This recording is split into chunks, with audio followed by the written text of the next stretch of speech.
చేసిన మీల్ మేకర్లో మాత్రం 48 నుంచి 54 గ్రాముల మధ్యలో ప్రోటీన్ ఉంటుందండి.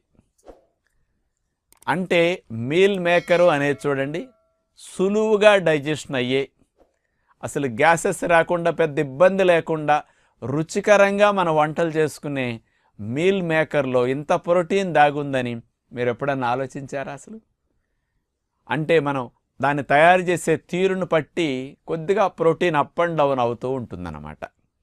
అంచేత ముఖ్యంగా 48 to 50 to 54% ప్రోటీన్ ఉంటుంది అంటే ఎంత మంచి లాభమో చూడండి. అంచేత పిల్లలకి బాగా ఆటలాడుకుంటూ ఉంటారు, కండ పుష్టికి, body building, gym, weight lifting ఇట్లాంటివి చేసేవారు, కానీ పొలమెళ్ళి హార్డ్ వర్క్ చేసుకునేవారు తక్కువలో ఎక్కువ ప్రోటీన్ రావాలంటే మీరేదో కోడి మాంసం, మేక